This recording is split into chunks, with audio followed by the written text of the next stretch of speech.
গল্প হলো শ্মশান ঘাটের শেষ রাত। গ্রামের নাম ছিল শালবন। ছোট্ট, নির্জন, চারদিকে কবরস্থান আর শ্মশান ঘেরা। এই গ্রামের মাঝখানে ছিল একটা পুরনো শ্মশান ঘাট, যেখানে দিনের বেলা কেউ যায় না, আর রাতের কথা তো চিন্তাও করা যায় না। এই গ্রামেরই একজন যুবক ছিল, রাহাত। শহর থেকে পড়াশোনা শেষ করে সে গ্রামে ফিরেছে। ভূত প্রেতে তার কোনো বিশ্বাস ছিল না। গ্রামের লোকেরা যখন শ্মশানের গল্প বলতো, সে হেসে উড়িয়ে দিত।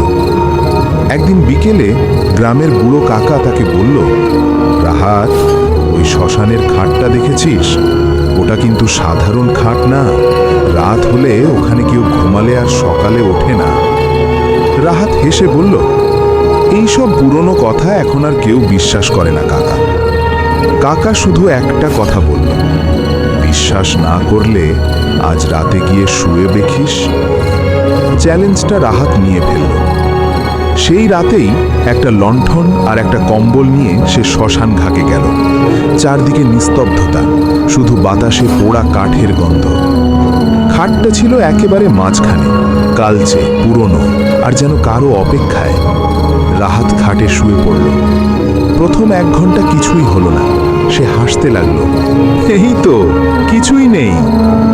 হঠাৎ ঠান্ডা বাতাস বইতে শুরু করলো, লণ্ঠনের আলো কাঁপতে লাগলো। তারপর সে শুনতে পেল ধীরে ধীরে কারো হাঁটার শব্দ। টক টক টক। রাহাত উঠে বসল। চারদিকে কেউ নেই। আবার শুয়ে পড়তেই খাটটা নিজে নিজে একটু নড়ে উঠল। তার বুক ধড়ফড় করতে লাগলো। ঠিক তখনই তার কানের কাছে কেউ ফিসফিস করে বলল, এই খাটে শুয়ে যারা, তারা আর ফিরে যায় না। রাহাত ঝটকা দিয়ে উঠে বসল। কিন্তু এবার সে দেখল খাটের চারপাশে ছায়া দাঁড়িয়ে আছে। 1, 2, 3টে। সবাই যেন পোড়া মুখ, ফাঁকা চোখ, আর তারা সবাই তাকিয়ে আছে তার দিকে। একজন ধীরে ধীরে এগিয়ে এলো। তার গলা শুকনো, ফিসফিস করে বলল, আমাদের জায়গায় তুমি কেন? রাহাত চিৎকার করতে গেল, কিন্তু তার গলা দিয়ে কোনো শব্দ বের হলো না। হঠাৎ খাটটা আবার নড়ে উঠল।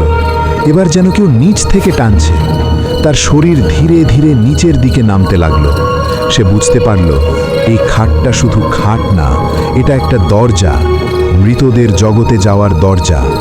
সে প্রাণপণে উঠে দাঁড়াতে চেষ্টা করল, কিন্তু তার হাত ধরে ফেলল সেই ছায়াগুলো। ঠান্ডা, বরফের মতো ঠান্ডা হাত। শেষ মুহূর্তে সে একটা ধাক্কা দিল, আর হঠাৎ করে সবকিছু অন্ধকার হয়ে গেল। পরদিন সকালে গ্রামের লোকেরা শ্মশানে গিয়ে দেখল খাটটা ঠিক আগের মতোই আছে, কিন্তু তার ওপর একটা নতুন দাগ, যেন কেউ আঁচড় কেটে লিখে গেছে, আমি ফিরে আসতে পারিনি। আর আশ্চর্যের বিষয়, সেই লেখা ঠিক রাহাতের হাতের লেখার মতো। সেদিনের পর থেকে গ্রামের কেউ আর শ্মশানের ওই খাটের কাছে যায় না। আর মাঝ রাতে মাঝে মাঝে শোনা যায় কেউ একজন ফিসফিস করে বলছে, আমাকে কেউ বাঁচাও। গল্পটি শুরু হয়েছিল এক চ্যালেঞ্জ দিয়ে, আর শেষ হলো এমন এক সত্য দিয়ে, যেখান থেকে আর ফেরা যায় না। গল্পটি ভালো লেগে থাকলে অবশ্যই কমেন্টে জানাবেন এবং চ্যানেলটি সাবস্ক্রাইব করে পাশে থাকবেন।